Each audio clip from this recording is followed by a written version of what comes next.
I now have representatives from 1701 News coming over to say hi. Hi, I am Maverick from Trek Radio and Stoked Radio. Welcome to the Star Trek Las Vegas Convention 2013.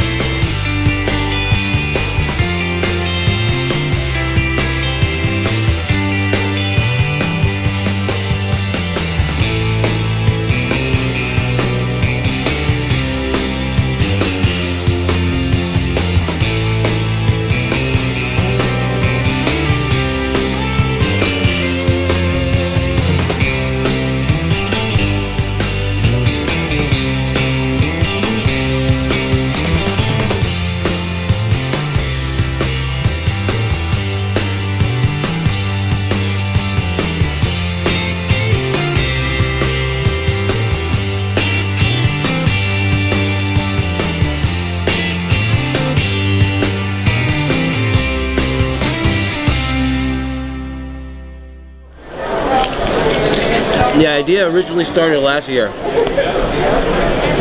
and I've always been like an artist. I wanted to do something Star Trek related, and I wanted it to be a tribute to Avery. So I dug into all my old stuff. I found all my old scripts and call sheets, and I decided to make this kind of a collage type of artwork. I used the scripts and call sheets as the base, and then I started to paint over it. Wow. Then I started to age things, and I wanted to look like a old war poster. So I aged it and I made it look like it was a war poster. I used Avery over the United States flag, and I used the old Civil Union flag, the old flag from the when there were, you know, 13 original colonies. So, and then instead of the stars, I used the Federation logo, but essentially it's the United States flag. It's the first United States flag. Because Avery was there when they made it? Or? No, because because Avery's an American captain. Yep, that's right. Okay. And he's born here in America, and he was a captain. So I wanted to emphasize the fact that he was kind of this Captain America type person. That's cool. And actually, you cannot see it because it's superimposed with the image over it, but this thing actually says something underneath. It says a statement. It's going to say, "The Forsaken" is the name of this episode. And the other thing that we have, The Forsaken duet progress far beyond the stars, defiant for the cause. So essentially a statement referring to the relationship Avery and I have with each other on the show. We are the Forsaken duet, progressing far beyond the stars, defiant for the cause. That is really cool. Has he seen this? He has seen it. I presented to him last year at this very convention. Yeah. He signed the original, which I have hanging in my restaurant.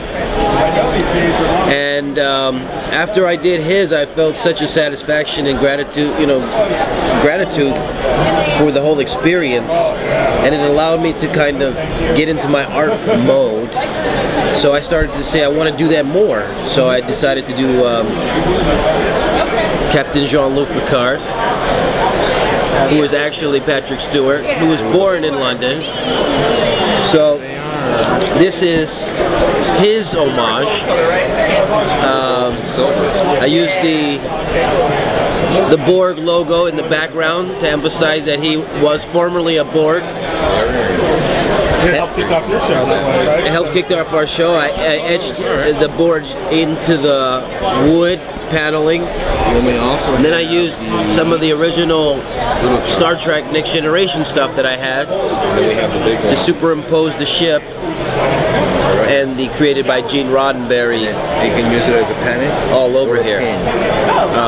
So now these two exist as part of a series basically dedicated to the captains. I've already had a discussion with Shatner about his piece and how it will look. Canadian flag for him. Yep.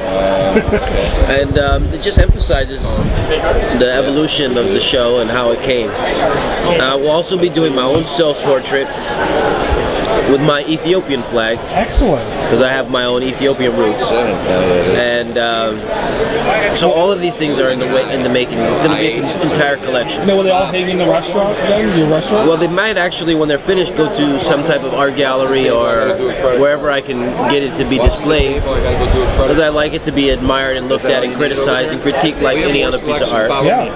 And but yeah, eventually the final resting place will be inside the restaurant, hopefully, or inside my restaurant. Yeah. Well, tell me about the restaurant. So, did it just open recently, or has it been open for a little while? Well, the restaurant's been open for 3 years. It's Italian food. It's also a little bit of American food.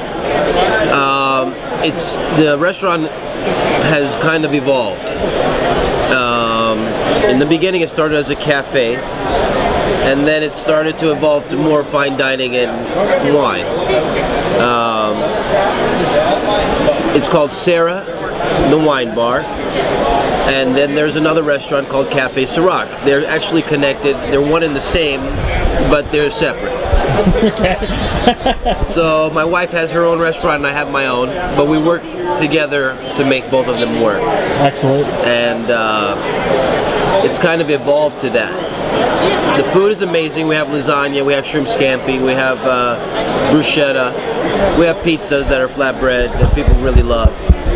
And we also have some of the best wine that you can find at that price in town. So people enjoy the experience of having wine, having good conversations with me and the other guests at the restaurant. So you're there a lot? Oh yeah, I'm there pretty much all the time. Yeah, hopefully they have a chance of running into you there. Yeah, I'm there 95% of the time. That's awesome. If I'm not there, it's because I'm doing something for the restaurant, or I'm here doing something like this. Yeah, for kids, yeah. So, but I'm always at the restaurant. I pick the wine. I select most of the wine, if not all of it, actually, and I help develop the menu. My wife comes up with all the ideas for the food, and awesome. We work together as a team to make it work. And it's a small family-owned business. My daughter is 2 years old now, and it's something that we built to help support her and also hopefully leave for her as a legacy so she can take over. That's awesome.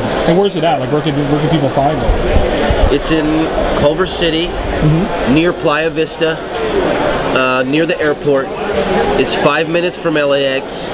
It's on Jefferson Boulevard, 11800 Jefferson Boulevard to be exact. And it's the first restaurant. Is if you exit Jefferson and head west, the first light in that that you reach, you'll find a plaza, and we're in that plaza. They need reservations? You don't need reservations. You can just come in. You just come in, sit down. We're able to hold a lot of people. We've built custom built all the furniture, custom built the bar. Wow. Custom built everything, the whole thing. It's all been made from scratch. Well, you know, it's kind of interesting. It kind of reminds me of a little of the Rocky Balboa movie, like where Rocky has this nice little restaurant where he likes to go around and talk to people and tell stories. I mean, does it ever get like where you just don't want to talk about it anymore? No, because it's my home. It's like an extension of my home. So what I feel is everybody who's there is my guest. I feel like we're like if you were at my house. And there is no running out of conversation or not wanting to be there because I'm at home there and other people feel at home there. And so what you would say at home, you would say at my place. That's awesome. The conversations are intimate, they're intellectual, the vibe is good. Everybody there's, well-spoken, professional, business affiliated, and the idea is to create a place where people can network, because Los Angeles is full of places where people go and party, but they don't really network. And I've taken some of the concepts that we have here at these conventions, which is to socialize. A lot of people come here by themselves and leave with friends. They leave with dozens of friends, as a matter of fact, and they get invited to groups, and they're with organizations, and they have all this big support system.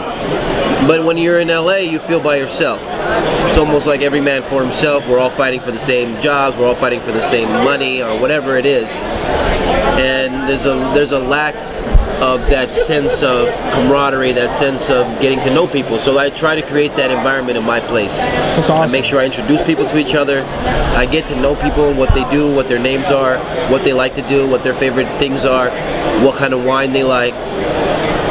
And it's a cerebral place that grows with the community. So it's all about the community. It's all about the people that I call my friends. That's amazing.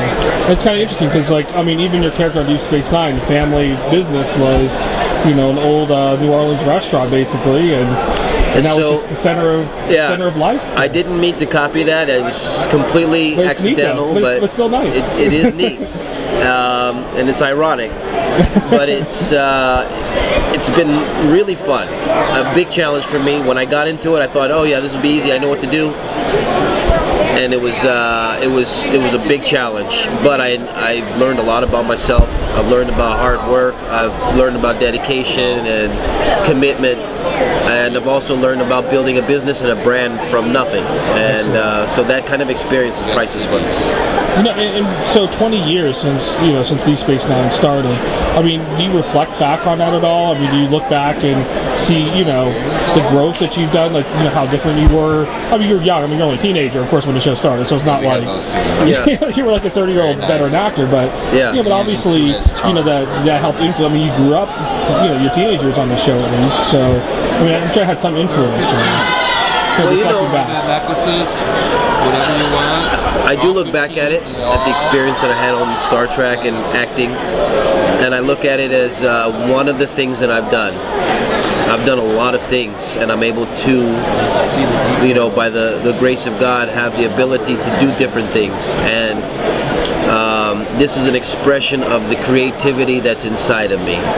Whether I'm creating a character, or I'm creating a piece of art, or I'm creating a restaurant and a place for people to be, I feel like it's all an expression of my ability to create and my desire and love and passion to create. And that's all it is, an extension of that. That's awesome. That was a great answer.